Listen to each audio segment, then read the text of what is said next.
Hello everyone, आप सब कैसे हैं। मैं उम्मीद करता हूं कि बहुत अच्छे होंगे और अपनी पढ़ाई को बहुत अच्छे से कर रहे होंगे। मैं आकाश कुमार बढ़ाना आईसीटी वर्चुअल क्लासरूम में आपका बहुत बहुत स्वागत करता हूं। सेकंड लेक्चर है आज हमारा इसी को हम लोग आपका बहुत अच्छे से देख रहे हैं। सभी बच्चे बैठे हुए हैं। चलिए, तो अभी जो हम पढ़ रहे थे हमने उसमें साम्राज्य की प्रशासन के विषय में हम लोग पढ़ रहे थे। क्लियर है।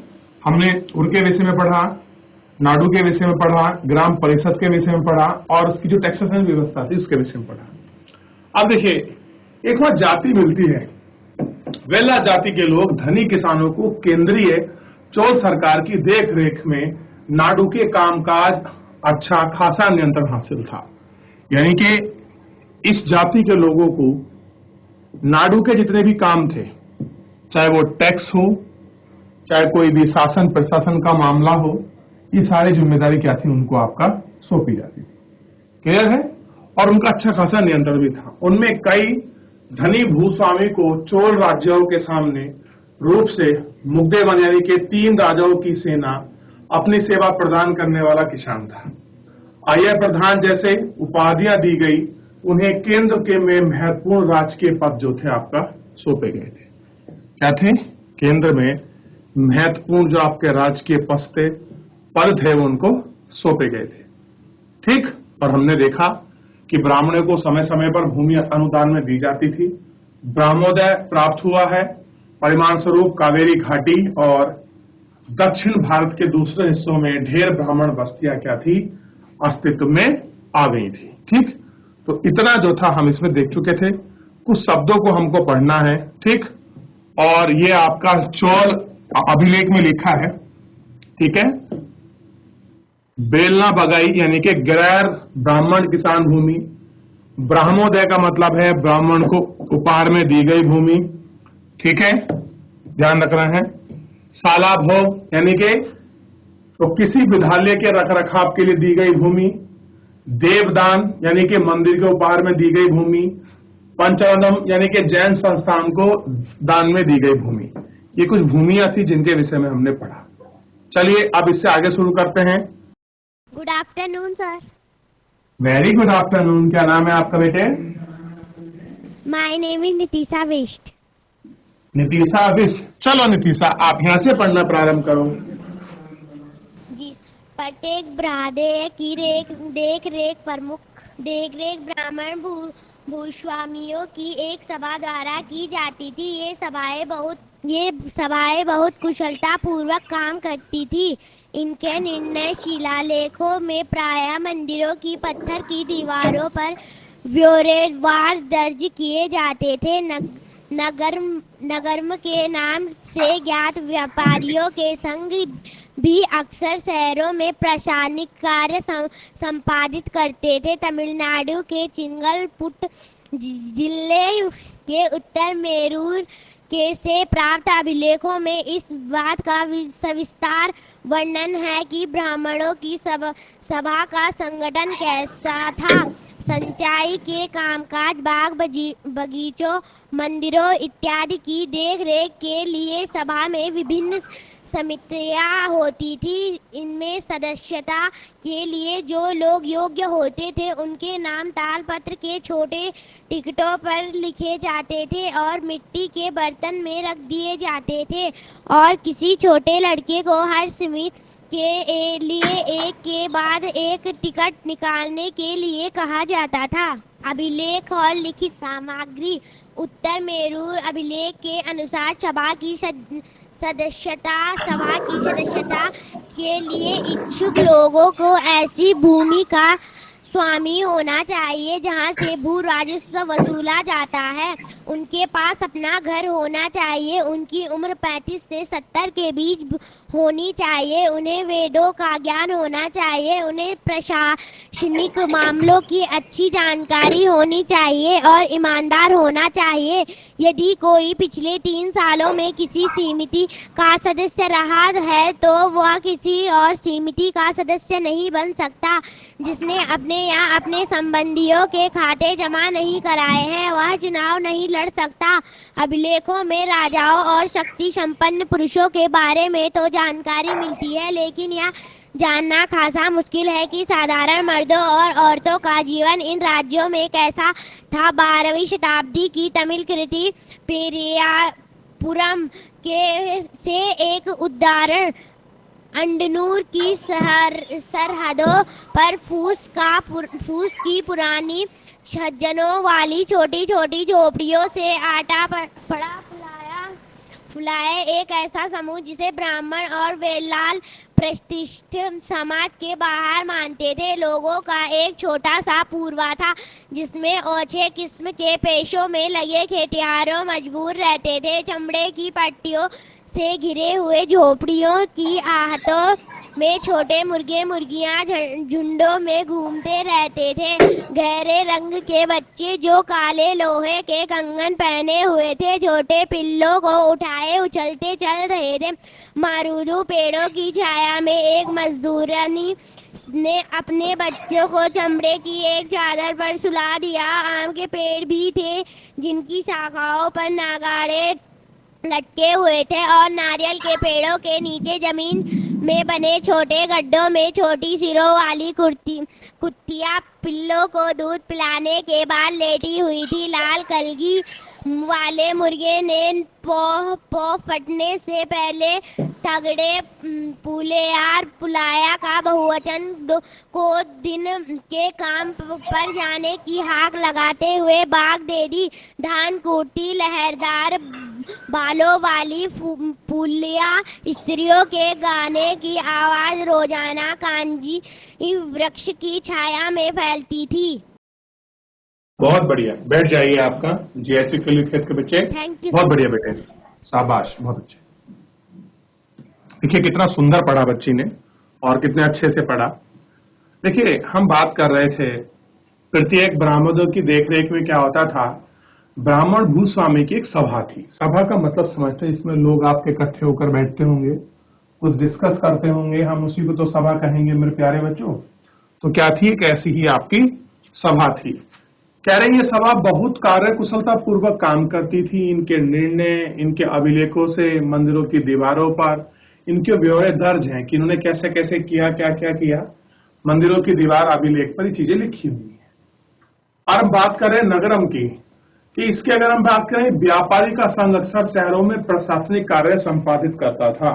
यानी कि जो व्यापारी का झुंड, जो आपके व्यापारिक लोग थे, वो प्रशासन से संबंधित कार्यों का संपादन का मतलब है उनके हाथ से ही सारी चीजें होती थी। तमिलनाडु का जिला है चिंगपुल्ट जिला, जिसमें उत्तर मेरू एक जगह पड़ती है। हमें वहां से क्या मिला, एक अभिलेख मिला है। ठीक, और कह रहे हैं कि इसमें इस बात का सह विस्तार मतलब बहुत अच्छे से वर्णन है कि ब्राह्मणों की सभा का संगठन कैसे हुआ, सिंचाई का कामकाज कैसे हुआ, बाग बगीचे मंदिर इत्यादि की देखरेख के लिए सभा विभिन्न समितियां होती थी।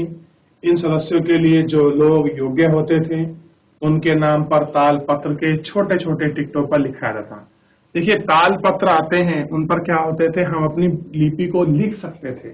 ठीक, अब कुछ लोग भोजपत्रों पर लिखते हैं, कुछ पेड़ों के पत्तों पर लिखते थे।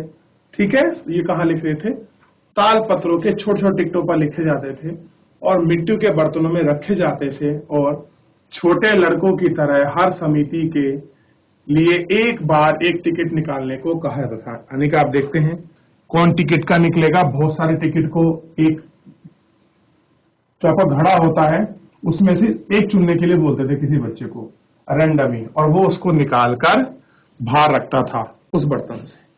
ठीक, अभी जो बच्ची ने पढ़ा अभिलेख और लिखित सामग्री, हमको अभिलेख से क्या क्या मिला है, क्या क्या जानकारी है, पूरा हमने पढ़ा। अगर आपको सभा का सदस्य बनना है तो ऐसे सभा सदस्य बनने के लिए क्या चाहिए, जहां से भू राजस्व वसूला जाता हो तब आप मेंबर बन सकते हैं। अपना घर होना चाहिए, 35 से 70 के बीच उम्र होनी चाहिए, वेदों का ज्ञान होना चाहिए, प्रशासनिक मामलों की जानकारी और ईमानदार होना चाहिए, पिछले 3 सदस्यों में किसी प्रकार का आपका मेंबर रहा हो, या वह किसी समिति का सदस्य ना बन सकता हो, या अपने संबंधों के खाते में कोई जमा नहीं कराए है तो चुनाव नहीं लड़ सकता है। यानी कि ये सारी ऐसी कंडीशन है कि आपको सभा का अगर मेंबर बनना है जिस सभा में डिस्कशन होता है कि शासन प्रशासन कैसे चलेगा, उस सभा के लिए कुछ कंडीशन थी जिन्हें हम अभी तक ये ऊपर सारे सब जो कंडीशन थी इनको हम लोग आपका पढ़ रहे थे। क्लियर है? ठीक।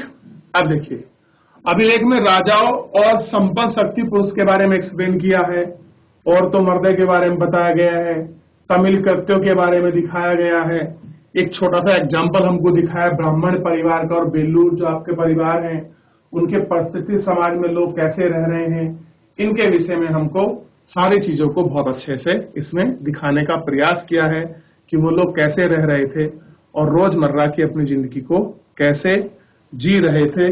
इस बात को हमें इस लेक्चर में आपका बहुत अच्छे से दिखाया गया है। ठीक, चलिए एक बार देख लीजिए, कुछ पूछना है पूछ लीजिए।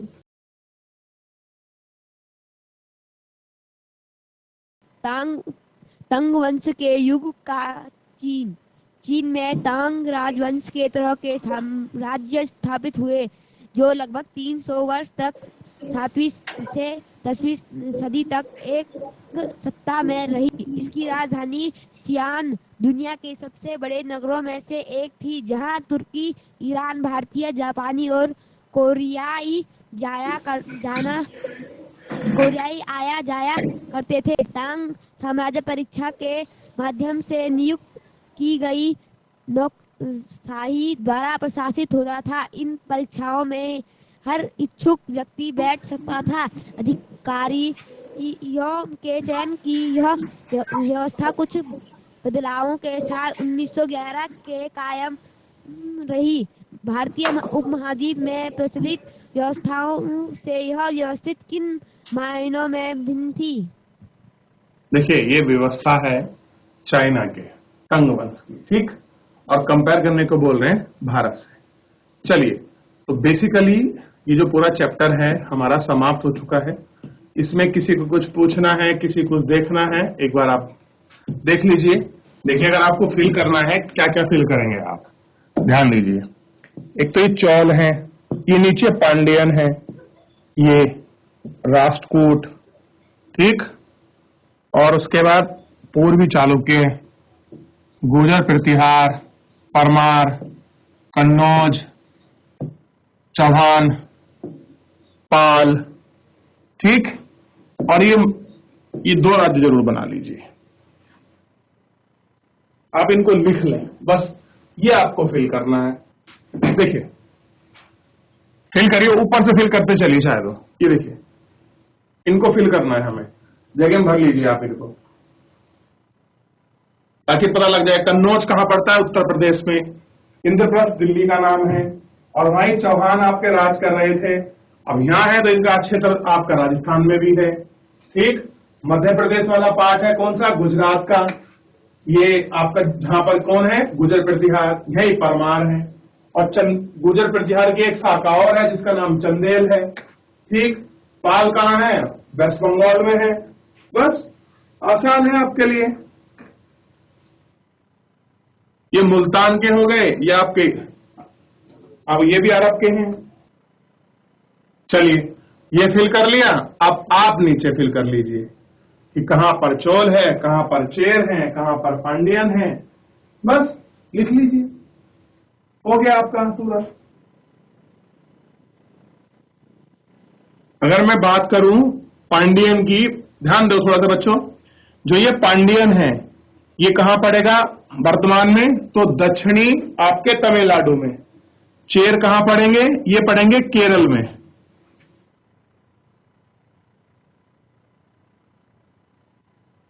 चेर पड़ेंगे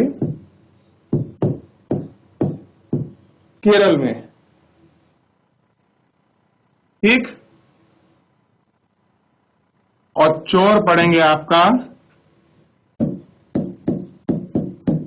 तमिलनाडु,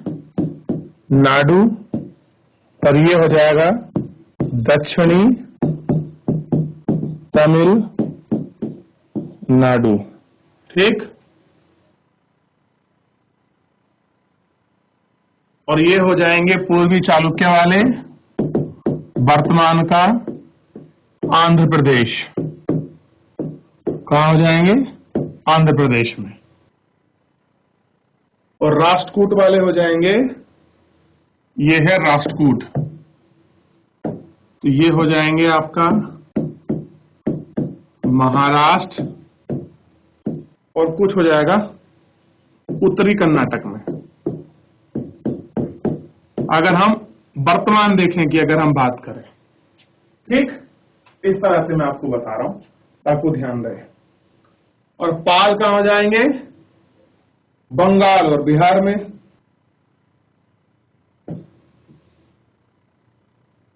पाल कहां हो जाएंगे, ध्यान रखिए, ये है पाल, तो बिहार में हो जाएंगे, और आपका बंगाल में हो जाएंगे। ठीक, वर्तमान स्थिति में। और प्रतिहार कहां हो जाएंगे, गुजरात और मध्य प्रदेश। तो कहां,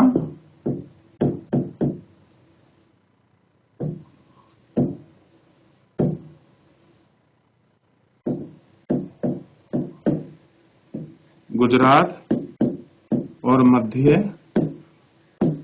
एमपी। और परमार भी एमपी। और उत्कल का मतलब है, ये जो पूरा पार्ट है उत्कल वाला, ये है उड़ीसा, और वर्तमान में लिखा जाता है ओडिशा। तो जोन सा भी लिखना चाहो वो आप लिख सकते हो।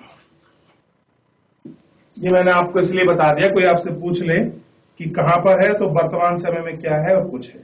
चलिए, तो इस तरह से अगर कोई आपसे अगर अब पूछता है कि कौन सा राजवंश किस राज्य में था, तो आपके दिमाग में इस मैप से पिक्चर क्लियर हो जाएगी कि हम कहां की बात कर रहे हैं। अगर मानो गुजर प्रतिहार की बात हो रही तो सीधा क्लिक करेगा कि गुजरात और मध्य प्रदेश की बात हो रही है। पाल की बात करें तो बिहार और उड़ीसा की हम लोग बात कर रहे हैं। उत्कल की बात मतलब उड़ीसा। अब देखिए, पांड्यन की बात मतलब होगी तो आप सीधा कह देंगे कि कहां आ गए हम, दक्षिण तमिलनाडु में। चौल मतलब तमिलनाडु, चेर मतलब केरल, ठीक, और पांड्यन मतलब दक्षिण तमिलनाडु। तो सारी पिक्चर आपके सामने बिल्कुल साफ हो जाएगी।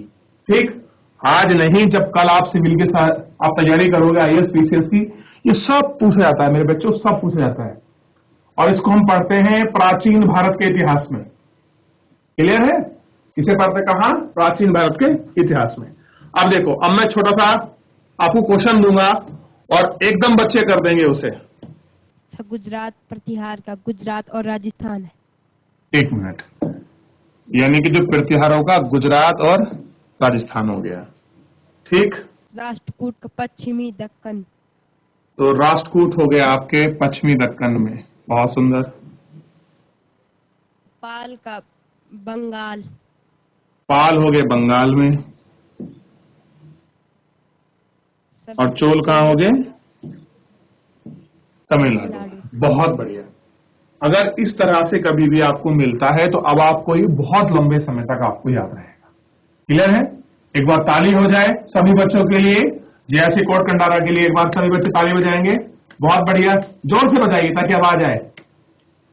बहुत बढ़िया, चलिए, बहुत सुंदर, बहुत सुंदर। बैठ जाइए बेटे।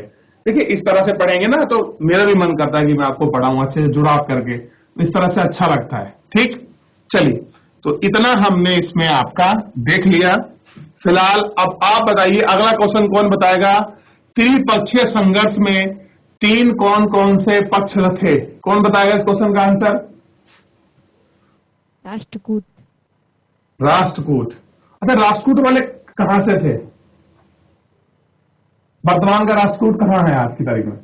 पश्चिमी दक्कन। पश्चिमी दक्कन, बहुत बढ़िया। अगर मैं राज्य की बात करूं तो मैंने बताया था महाराष्ट्र और उत्तरी कर्नाटक लिखाया था। चलिए चलिए, बैठ जाइए। बहुत बढ़िया, बहुत अच्छे।